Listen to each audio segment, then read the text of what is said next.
Will you be my mummy's Valentine? Where is your mummy?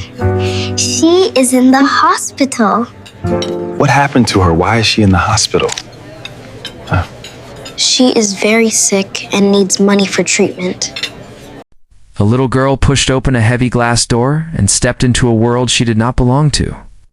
Crystal chandeliers glowed above polished marble floors. Everything about the place whispered money, power, perfection. In her tiny hands, she held a bouquet of bright red roses. The flowers were fresh, beautiful, almost too beautiful for the trembling hands that held them. A few heads turned. What was a child doing here alone? Zara stood in the center of the restaurant, her heart beating loudly in her chest. For a moment, fear threatened to swallow her courage. The lights were too bright. The room was too big. But then she remembered her mother's weak smile on the hospital bed. The beeping machines. The way her mother's hand felt cold when she held it. So Zara lifted her head. She slowly turned in a circle, her wide eyes scanning the room. None of them looked like the kind of man who could be her mother's Val. Then her eyes stopped. At the far end of the restaurant, at the most expensive table by the window, sat a man alone. Collider, a billionaire Zara, took a small step forward. Then another. Her little shoes made soft tapping sounds against the polished floor as she walked toward his table. When she reached him, she stopped. Kola looked up, confused. A child in a red gown stood before him, holding a bouquet of roses like an offering. For a second, neither of them spoke. Then Zara lifted the flowers toward him, her small hands trembling. "Sir," she said softly, her voice small but brave, "will you be my mother's Val?" Not Valentine, just Val. A word she had created. But in that moment, standing before a little girl, offering him roses, he found himself unable to speak. But this was the moment his life was about to change forever. If you believe that love can come from the most unexpected places, then support this channel. Subscribe for more powerful, emotional stories.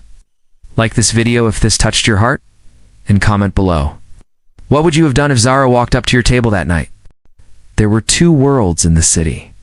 One of dazzling light, where glass towers touched the clouds and money flowed like endless traffic. And one of fading hope, where rooms were large, walls were clean white, and dreams had to learn how to whisper. On a rainy Valentine's night in one of those small rooms, a 5-year-old girl named Zara decided to build a bridge between those two worlds. Inside a big, well-furnished apartment, the rain tapped softly against a cracked window. The single bulb in the ceiling flickered, as if it too was tired. Zara sat on the marble floor, her legs folded neatly beneath her. In front of her was her most precious treasure, a small piggy bank shaped like a cat, its paint chipped from years of loving use. She picked it up with both hands and shook it gently. The soft rattle of coins filled the room. "Don't worry," she whispered to the piggy bank, her voice small but determined. "It's for Mama. I will bring it back." She turned the piggy bank upside down and carefully unscrewed the bottom. Coins spilled onto the floor, rolling in different directions. A few crumpled Naira notes fluttered down like tired leaves. Zara gasped softly and began to gather them, her tiny fingers moving with surprising care, as if each coin were something fragile and alive. 1, 2, 3. She counted under her breath, lining the coins in a neat row. She paused, frowned, then counted again. "It's small," she murmured, her brows knitting together the way she had seen her mother do when worried. But maybe small can still help. The room was quiet except for the rain and the faint hum of the clean ceiling fan. Zara picked up a small purse, the kind her mother used to carry to the market. It was worn at the edges, but clean. She opened it and gently placed the coins and the folded notes inside, smoothing them as if that could somehow make them worth more. "I'm sorry it's not plenty," she said softly, as though someone were listening. "I wanted more. I really wanted more." She stood up and walked to the narrow bed in the corner of the room. Hanging on a nail above it was her best dress. The color were bright, and the fabric was clean, but it was clean, neatly pressed, and precious to her. Zara reached for it with both hands and pulled it close to her chest. "This one is good," she told herself, nodding slowly. "Mama said, when you go to ask for help, You must look like you respect yourself." She slipped into the dress carefully, struggling with the buttons at the back. Her small fingers fumbled, then succeeded. When she was done, she smoothed the front of the dress, straightened the hem, and stood very still, as if waiting for approval. In the corner of the room, on a small wooden table, was a framed photograph. The glass was cracked, but the smile inside it was bright. Amara, her mother, beautiful, warm, alive in a way the hospital machines could not steal. Zara walked over slowly and lifted the frame with both hands. "Mama," she said, her voice trembling but brave, "don't sleep too long today, okay?" "I'm going out to find your Val," she smiled, trying to be cheerful, the way her mother used to smile for her even when she was tired. "You said Valentine is for love, and love makes people strong. So I will bring you love, I promise." Her eyes filled with tears, but she wiped them quickly with the back of her hand. "Don't worry, I am not scared. I am a big girl now." She pressed her small forehead gently against the glass of the photo, then held it close to her chest for a moment, as if hugging her mother through the picture. "I will come back soon," she whispered. "When I come back, you will be smiling like this again. You will see." The rain outside grew heavier, drumming against the roof, but inside that tiny room, a little girl zipped up her small purse, took one last look at her mother's smiling face, and squared her shoulders, ready to step into a world much bigger than her fear. The rain fell harder as Zara reached the front of the Ivory Pearl, an exclusive restaurant glowing softly against the dark, wet streets of the city. The building looked like a palace made of glass and light. Expensive cars lined the curb, their polished bodies reflecting the neon signs and streetlights. Engines purred. Doors opened and closed. Laughter spilled out into the rain.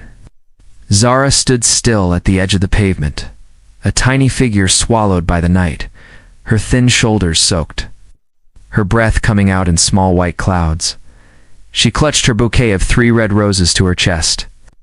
The paper around the stems was already damp from the rain. One petal had bent slightly, and she tried to straighten it with her thumb. "Please," she whispered to the flowers, as if they could hear her. "Don't spoil now. Shh. You are all I have."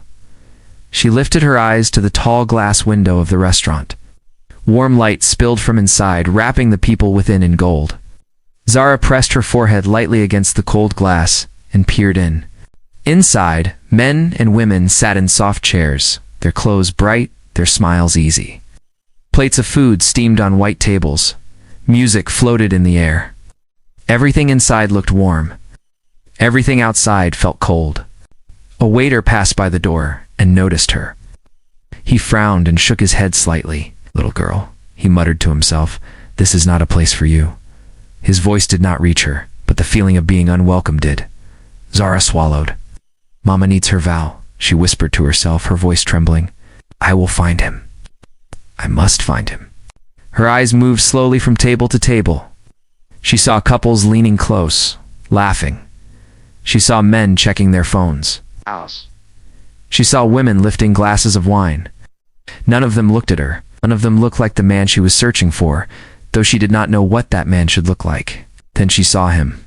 At a prime table near the window sat a man alone, handsome, impeccably dressed. His suit fit him like it had been sewn onto his body. A glass of expensive wine stood untouched before him. His phone lay beside it. He was not smiling. He was not laughing. He was staring at the red liquid in his glass as though it were a memory he did not want to touch. "That is him," she whispered, though she did not know his name. "You look like someone who can help." Inside, Coladaire sat in silence. The noise of the restaurant moved around him, but it did not reach him. He lifted the glass slightly, then set it down again without drinking. "Valentine," he murmured to himself with a tired half-smile. "What a useless day." He looked around at the happy faces and felt the strange weight of being alone in a room full of people. Outside, Zara's small fingers tightened around the roses. "Please," she whispered, her voice barely louder than the rain. "Please be kind. Please be my mama's Val." The rain slid down the glass between them, drawing thin lines like tears. Zara wiped her face with the back of her hand, took one deep breath, and straightened her small shoulders. Her eyes did not leave the man at the prime table. In that moment, standing in the rain with nothing but 3 roses and a fragile hope, she had chosen him. She walked straight toward Kola Dare. Kola lifted his head, startled by the sudden shadow at his table. For a second, he thought he was imagining things. A little girl stood before him, soaked from the rain, wearing a bright red dress that looked far too grand for her small frame. In her hands were 3 red roses, their stems wrapped in simple newspaper, the paper damp and crinkled. Kola frowned softly. "Hey, where did you come from?" he asked, glancing around the room. "Is your father here? Your mother?" Zara swallowed and took one small step closer. Her hands shook as she lifted the roses toward him. "Please, sir," she said, her voice small but clear, carrying through the quiet space that had formed around them. "Be my mother's Val." The words hung in the air. Not Valentine. Just Val, a title she had invented. A name for the hero she was hoping for. Kola's breath caught in his throat. Looked around quickly, expecting laughter, cameras, a prank. "Is this some kind of joke?" he murmured under his breath. He scanned the nearby tables. No one claimed her. No one laughed. The restaurant had gone strangely quiet, as if everyone was holding their breath. He looked back at Zara. Her eyes were wide and shining, her face serious in a way no child's face should ever have to be. Kola stood up, then slowly knelt in front of her, bringing himself down to her level. His tailored suit brushed against the polished floor, the sharp lines of his wealth and power contrasting painfully with her small red dress and worn shoes. "Little one," he said gently, softening his voice. "What do you mean by Val?" Zara nodded as if she had expected the question. "Val is someone who helps," she said carefully, choosing her words. "On Valentine, people help people they love. My mama needs help." Kola's eyes flicked again to the roses. "And these?" he asked quietly. "They are for you," Zara replied, "so you can say yes." The Mater D hovered a few steps away, uncertain. Kola lifted one hand slightly to signal him to wait. His gaze returned to the child before him. "Where's your mother?" he asked, his voice lower now, gentler. Zara pointed vaguely toward the door she had come through. "In the hospital," she said. "She is very sick. I don't have much, but I have roses, and I have my heart. If you are her Val, maybe she will not be so tired anymore." Kola felt something twist deep inside his chest. He did not yet understand why this small girl and her invented word had reached him so deeply. All he knew was that, in that moment, the world he had built around himself felt very small, and the courage standing in front of him felt impossibly big. Kola didn't hesitate, before anyone could stop him, before questions could be asked. He scooped Zara into his arms. Her small body was light, but her grip was firm, clutching the bouquet of roses to her chest. "Hold on tight," he said softly, his voice low but steady. "We're going to help your mother." "Will she be okay?" Zara asked, her words muffled against his chest. Rain dripped from her hair, and the scent of wet earth clung to her dress. "She will be," Kola replied, though even he wasn't entirely sure. He pressed his hand gently to her back, trying to offer the promise of certainty he did not yet feel. "I'll make sure of it." The car ride was quiet except for the hum of the engine and Zara's small, uneven breathing. She looked up at him once, her eyes wide. "Sir, you really are going to be her Val?" Kola glanced down at her. "I am, I promise." His jaw tightened. "I don't care what it takes." When they arrived at the public hospital, the stark fluorescent lights and cold echoing hallways swallowed them. The smell of antiseptic hung heavy in the air. Kola carried Zara through the sliding doors, her small hands gripping his collar, until they reached the ward. Inside, the scene struck him like a blow. Amara lay on a narrow hospital bed, pale and fragile, her chest rising and falling in uneven, shallow breaths. Tubes snaked across the sheets, monitors beeped steadily, and the faint scent of medicine mingled with the faint perfume she had once worn. She looked smaller than he imagined, yet there was still a grace to her, a quiet dignity that even illness could not erase. Zara's grip tightened on the roses. "Mama," she whispered. Amara's eyes fluttered open. When they saw Zara, a weak smile tried to break through her exhaustion. "Zara," she rasped, her voice fragile. Kola froze, his chest constricted. There was something familiar in the curve of her cheek, the tilt of her head, the way her hand hovered over her heart. A flicker of shocking recognition crossed his face, sharp and sudden. I know you, he breathed, stepping closer, but keeping his distance as if afraid the truth would vanish if he reached too fast. It can't be. Zara looked up at him, sensing the change. Sir? Amara coughed softly, clutching the thin blanket over her chest. Who is this, Zara? He's going to help us, Zara said confidently, holding the roses higher. It's going to be your vow. Kola knelt slightly by the bed, keeping his eyes on her, trying to steady the whirlwind of emotions inside him. We'll make sure you are safe, he said, voice low, almost a whisper. No one will let anything happen to you. I promise. Amara's eyes searched his face, faint recognition stirring behind her tired gaze. Kola's heart thudded in his chest. In that quiet, stark hospital room, with monitors beeping and the rain still falling outside, the world seemed to pause.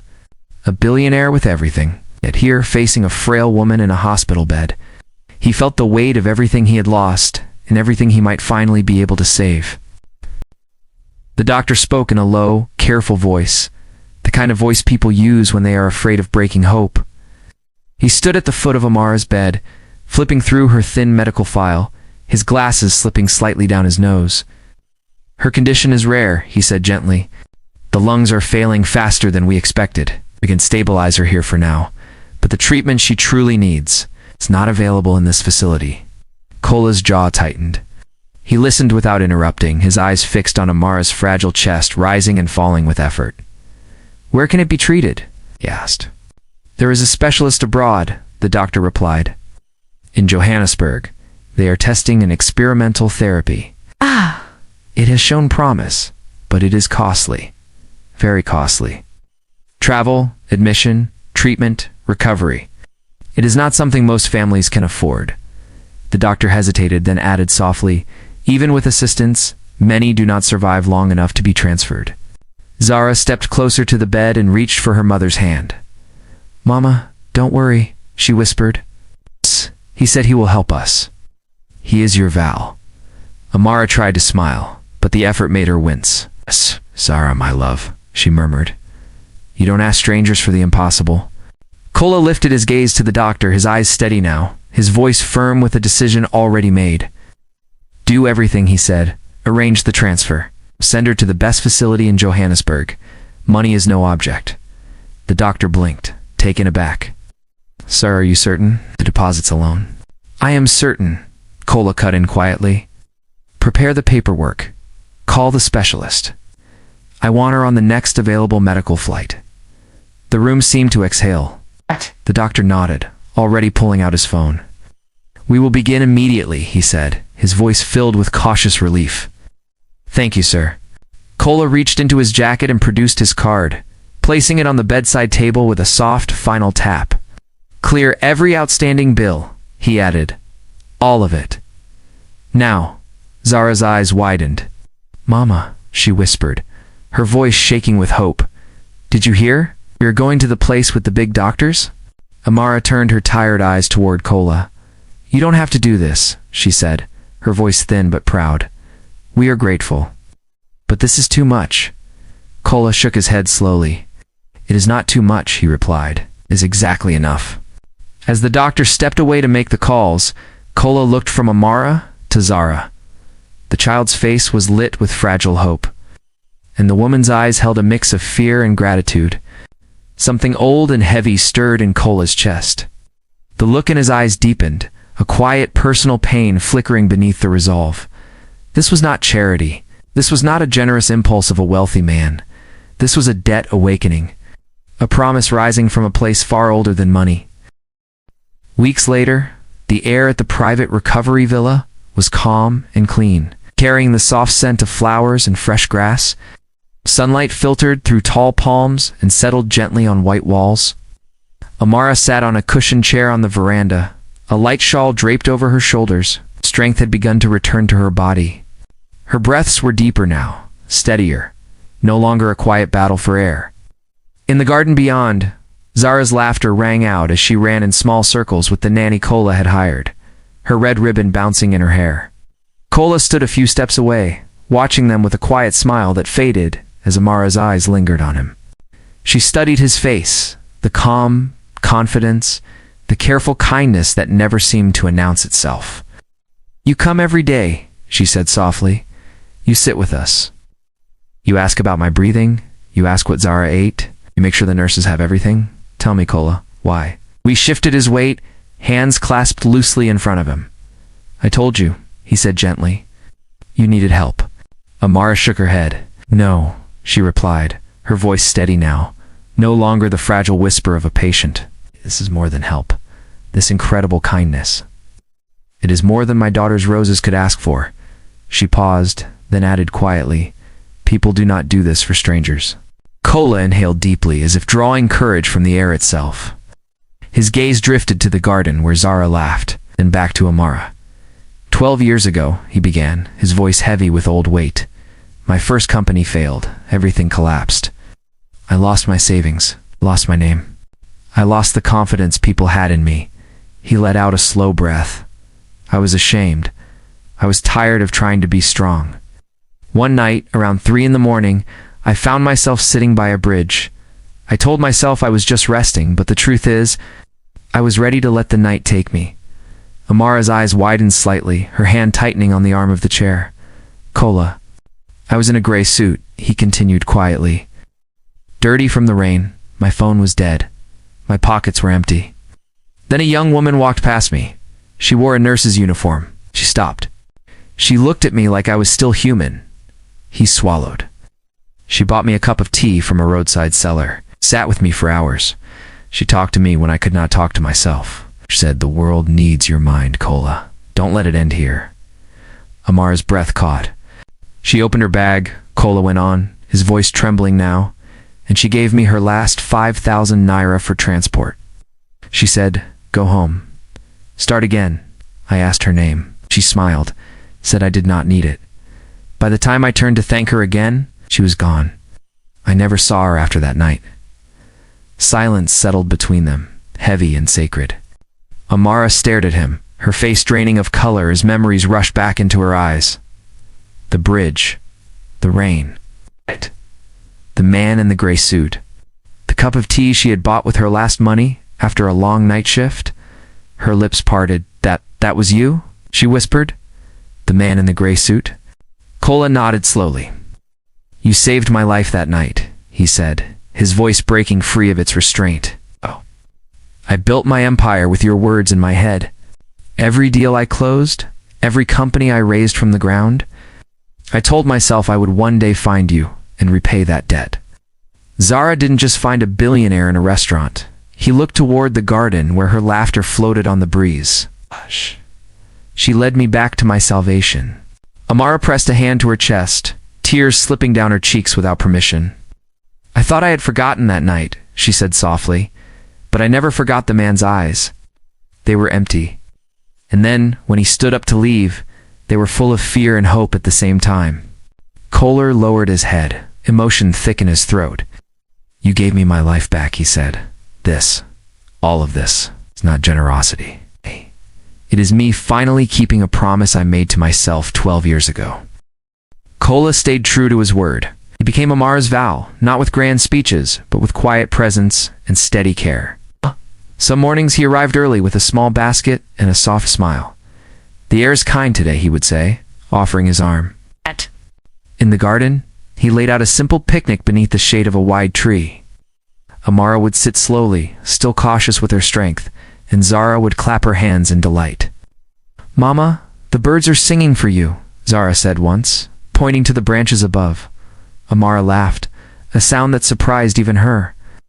"Then I must listen," she replied, closing her eyes to breathe in the gentle warmth. On other days, Kola drove them toward the ocean.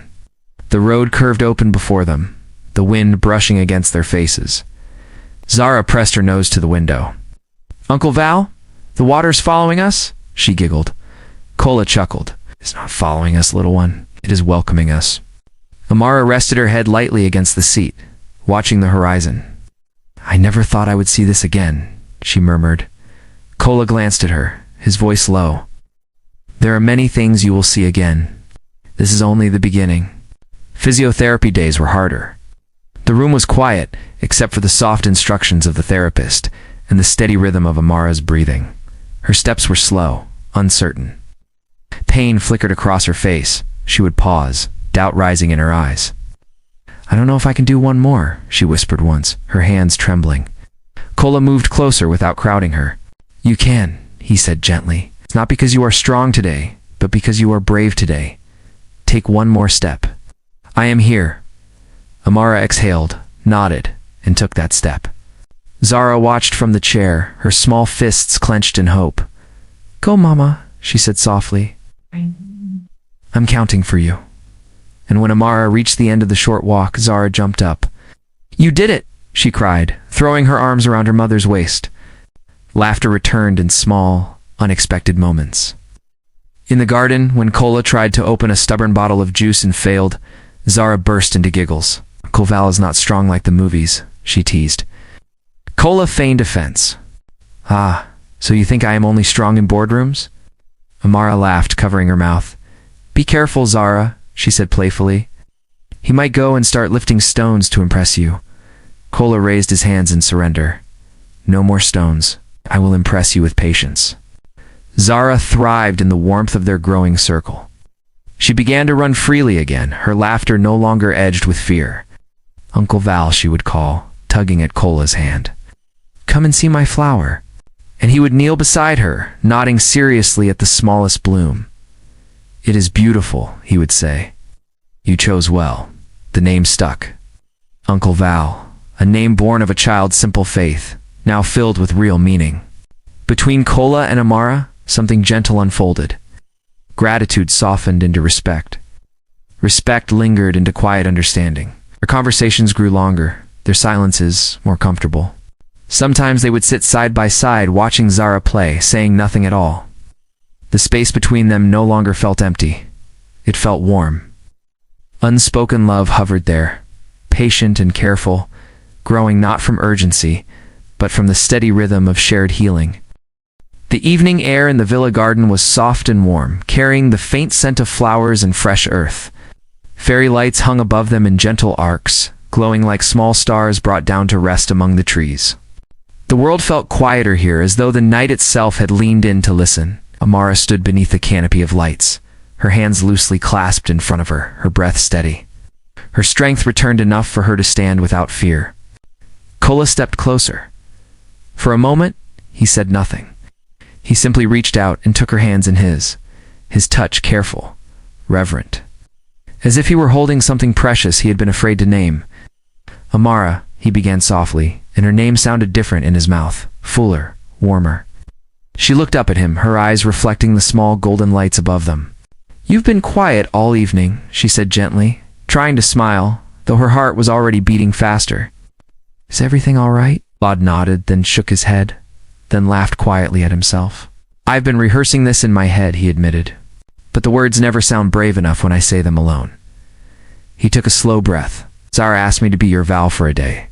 His thumb brushed lightly over her knuckles.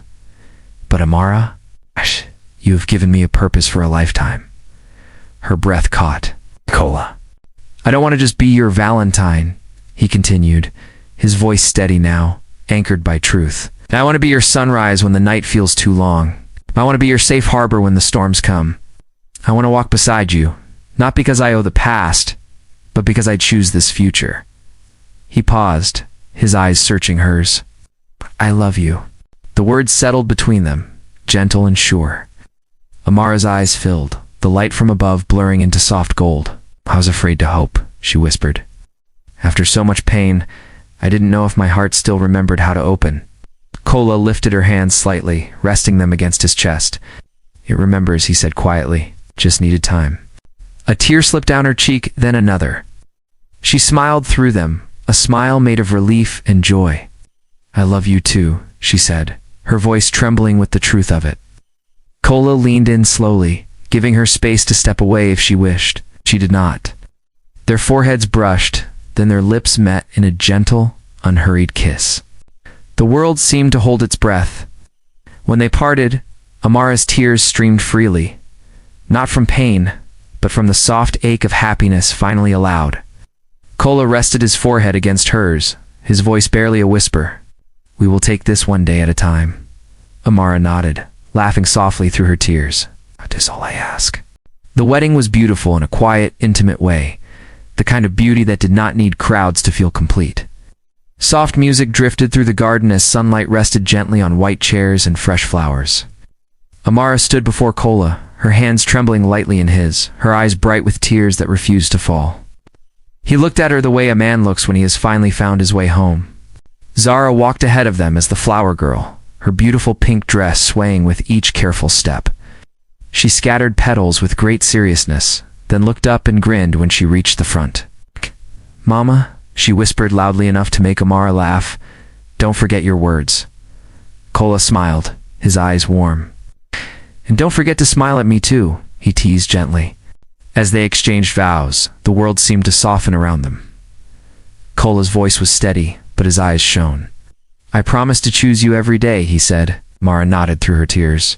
"And I promise to walk with you, even when the road is not gentle." When they finished, Zara clapped her hands, her grin stretching wide across her face. "You did it," she said proudly.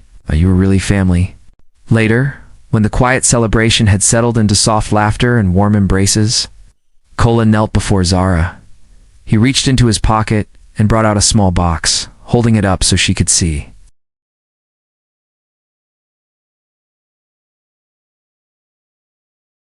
For a heartbeat, Zara simply stared. Then her face broke into the brightest smile. She threw her arms around his neck, hugging him with all the strength in her small body. "Yes, Daddy Vel," she cried, her laughter mixing with tears. Amara stepped forward and wrapped her arms around them both, holding them close. "My family," she whispered, her voice full of gratitude. They stood there together, the three of them, wrapped in a single embrace.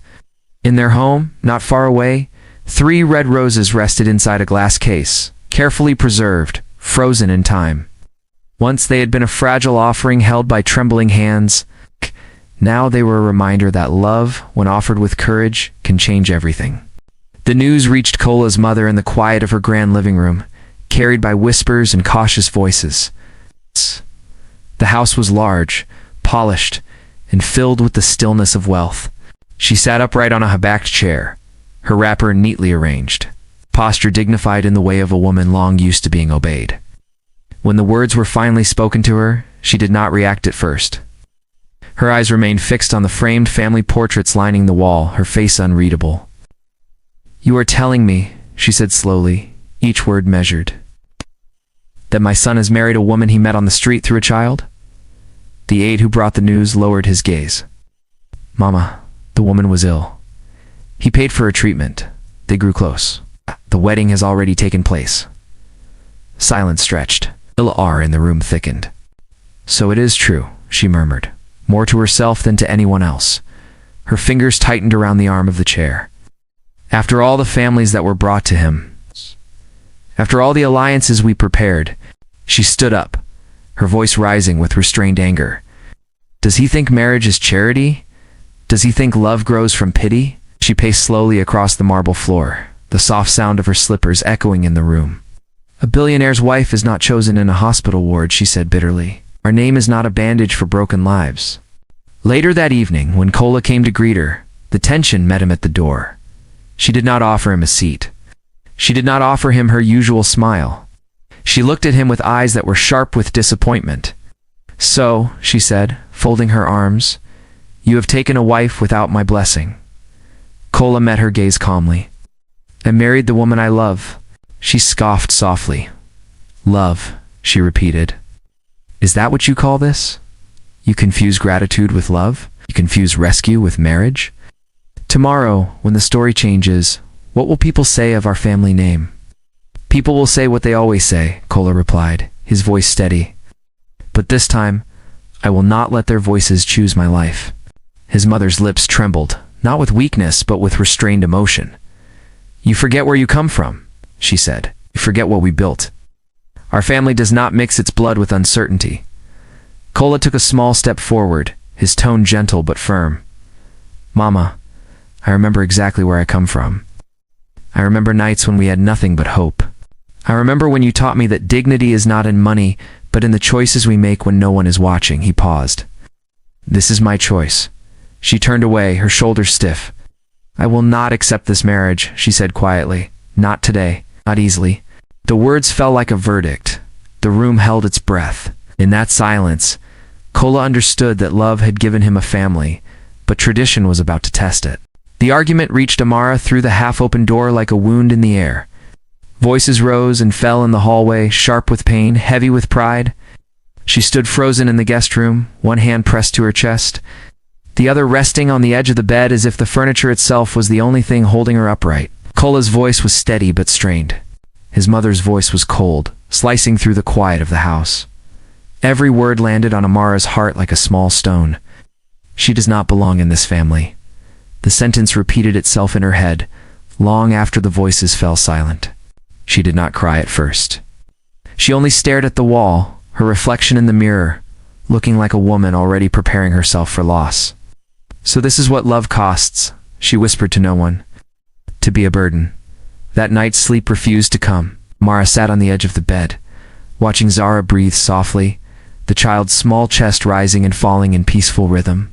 The room was quiet, but her mind was loud with fear and shame. "I will not be the reason a mother and her son become enemies," she murmured, brushing Zara's hair back gently. "I will not let my child grow in a house where she is seen as a mistake." Her voice cracked as she said it. Morning came with pale light. The house stirred. Kola prepared for work, his voice warm as he spoke to Zara in the corridor. "Be good for Mama today, princess. I'll bring you those mango sweets you like." Zara laughed. "Don't forget Uncle Daddy Val." Kola smiled, kissed her forehead, then kissed Amara softly. "I'll be back early," he said. Amara forced a smile that did not reach her eyes. "Drive safe," she replied. The door closed behind him with a sound that felt final. The moment his car pulled away, Amara's strength collapsed into hurried motion. She moved through the room like someone running from a fire, folding clothes with shaking hands, stuffing them into a small travel bag. Zara sat on the bed, watching, confusion spreading across her small face. "Mama, where are we going?" she asked. Amara did not answer at first. She only zipped the bag and lifted it, her breath unsteady. "Mama," Zara's voice grew thinner. "Is Daddy Val coming?" Amara knelt before her, her eyes glossy. "We are going on a small journey," she said softly. "Just you and me." Zara shook her head, tears already gathering. "No, we have to tell him. Daddy Val will be sad. He promised mango sweets." "Mama, please, let's tell him. Please." Amara turned her face away for a moment, swallowing hard. "Sometimes," she said, forcing the words out, "goodbyes are kinder when they are quiet." Zara stood up, clutching Amara's dress. "Mama, don't do this. I don't want to go. I want Daddy Val. Please, Mama. Let me call him. Let me tell him. We are going." Her small hands trembled as she tried to hold her mother back. Amara gently loosened her grip, tears finally slipping down her cheeks. "My love," she whispered, cupping Zara's face. "One day you will understand. Today you must be brave for me." Zara sobbed openly now. "I don't want to be brave. I want my family." The words pierced Amara's heart, but she stood up, lifting Zara into her arms. Her voice breaking as she murmured, "You are my family, and I will protect you." They left the house quietly, their footsteps swallowed by the wide corridors. Outside, the morning air was cool, indifferent to their pain. Zara buried her face in Amara's shoulder, her cries softening into tired sobs. The car door closed. The engine started. And as the city faded behind them, the space where Kola's love had lived was left empty, holding only the echo of a goodbye that was never spoken. Kola returned that night with a lightness in his step he had not felt in days, his driver slowing at the gates as the mansion lights glowed warmly in the dark. In the back seat beside him were small, carefully chosen gifts. A soft silk scarf in Amara's favorite shade of blue. A tiny pink bracelet with a rose charm for Zara. He imagined their smiles already. He imagined Zara running to him, shouting his name, her small arms wrapping around his legs. He imagined Amara's gentle laugh, the one that always softened his hardest days. "Good evening, sir," the guard greeted as the gates opened. "Good evening," Kola replied, his voice bright. "They're still awake? Yes?" The guard hesitated. "I am not sure, sir." Kola walked into the house, calling out as he went, his voice echoing in the wide hallway. "Amara? Zara? I'm home." No small footsteps answered. No soft voice replied. He smiled to himself. "Ah, they must be playing hide and seek again," he murmured. He moved from room to room, setting the small gift bags on the table as he went. "Zara, I brought your mango sweets," he called, a playful warmth in his tone. The house answered him with silence. The silence began to feel strange, heavy. He went to the kitchen, empty, the dining area, quiet. He checked the garden, the place Zara loved to chase butterflies. Nothing. A small unease crept into his chest. He took out his phone and dialed Amara's number, still smiling as it rang. No answer. He tried again. The call went unanswered.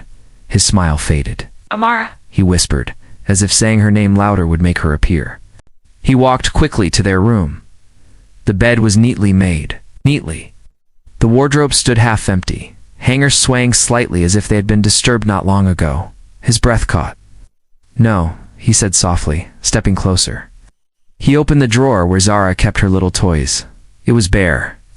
The pink teddy bear was gone. The small shoes she always kicked off by the door were missing. His hands began to tremble. He rushed to the guest room, then back to the hallway, his voice breaking as he called out again, louder now, desperate. "Amara? Zara?" There was only the echo of his own voice answering him. He called Amara again, pacing, his heart pounding. "Pick up," he pleaded into the phone. "Oh, please, just pick up." The call went to voicemail. He stood still, the truth rising slowly, painfully, like a tide he could no longer outrun. She had heard, she had believed the worst. She had left. Kola sank onto the edge of the bed, the small gift bag slipping from his hand and falling to the floor. The rose charm spilled out, rolling quietly across the tiles. He stared at it, his vision blurring. "I was coming home to you," he whispered, his voice breaking. "I chose you."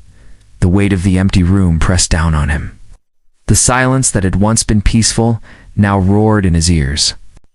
He buried his face in his hands, his shoulders shaking as the tears finally came. "I'm sorry," he sobbed into the quiet. "I should have held you tighter, should have fought louder." That night, the mansion that had felt alive with laughter became a hollow place. The gifts lay unopened. The lights burned on in empty rooms. And Kola Dare, a man who had conquered boardrooms and built empires, wept alone for the family he had lost without even getting the chance to say goodbye. That night, when the small, rented room had fallen quiet and her mother's tired breathing filled the darkness, Zara lay awake on the thin mattress, staring at the cracked ceiling. The fan creaked with every slow turn. Her little chest felt too tight for such a small body. The garden, the laughter. Psst. Most of all, she missed Kola, Daddy Val, the way he tucked her in, the way he called her, "My brave Rose." She turned gently, careful not to wake her mother. Amara slept with one arm across her eyes, as if even in sleep she was shielding herself from pain. Zara slid from the bed, her bare feet touching the cold floor. On the small table beside the mattress lay her mother's phone. Zara stared at it for a long moment, her heart beating fast. "I'm sorry, Mommy," she whispered. "I just want Daddy Val to know where we are." Her small fingers fumbled with the phone. The light from the screen lit up her worried face. She had watched her mother dial the number many times. She knew it by heart. With a trembling hand, she pressed the call button and held the phone to her ear, stepping quietly outside into the narrow corridor. The line rang once, twice. "Kola," came the sleepy voice on the other end. Zara's voice broke instantly. "Daddy Val, it's me. It's Zara." The sound of her voice snapped him fully awake. "Zara," he said, sitting up in bed, his heart leaping and sinking at the same time. "My little Rose, where are you? Are you okay?" Zara sniffed, tears sliding down her cheeks. "We're okay, sir, Daddy. Mommy brought us far away. Please don't be angry with her. She was crying when we left. But I miss you. She misses you too. She just doesn't say it." Kola's hand tightened around the phone. "Where are you, Zara? Tell me, my child." "I'm coming to you now."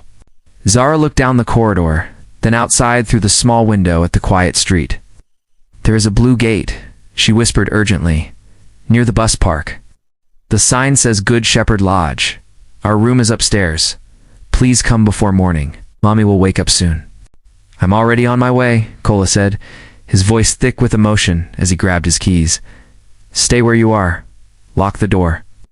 I'm coming for you." Zara nodded, even though he couldn't see her. "'Kay, Daddy Val, please drive slowly." She ended the call. Wiped her tears with the back of her hand, and slipped back into the room. Curling beside her mother, her heart pounding with hope. Less than an hour later, the sound of a car stopping outside broke the night's silence. Kola stepped out, his eyes scanning the building until they found the faded sign Zara had described. He rushed up the narrow stairs, his breath uneven, and knocked softly, urgently. Amara woke with a start. "Who is that?" she whispered, fear flickering across her face.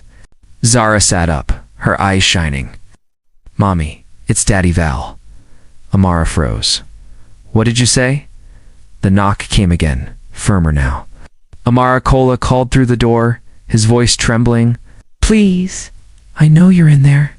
Amara's hands shook as she moved to the door. When she opened it and saw him standing there, eyes red, chest rising and falling with emotion, she staggered back as if struck. "Kola, Ma?" she breathed. How? How did you find us?" Zara ran into his arms. "Oh, I told him, Mommy. I was scared you would never see him again." Kola knelt, hugging Zara tightly, then slowly stood to face Amara. The air between them was heavy with all the words they had not said. "I came because I couldn't breathe without knowing you were safe," he said softly. "Please, talk to me. Let me understand." Amara's eyes filled with tears. "Your mother hates me," she said, her voice breaking. "She said I would never belong in your world. She said my past would always follow me into your future. I heard everything, Kola. I didn't want to be the woman that stands between a son and his mother. I didn't want Zara to grow up feeling unwanted." Kola stepped closer, his voice firm but gentle. "You should have come to me. You and Zara are my world now. I don't care where you came from. I care about where we are going." Amara shook her head, tears falling freely. "I was afraid. I have fought too many battles alone. I didn't want this one to break us." He reached for her hands, holding them with steady warmth. "Then don't fight alone anymore," he said. "I promise you, Amara, I will protect you. I will protect Zara.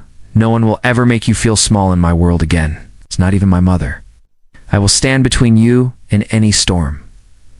Amara looked at him for a long moment, searching his face for doubt. She found none. Her shoulders sagged as the strength she had forced upon herself finally gave way. "I am tired of running," she whispered. "Then come home," Kola said softly. Zara smiled through her tears, wrapping her small arms around both of them. "See, I told you love is medicine," she said in her tiny, hopeful voice.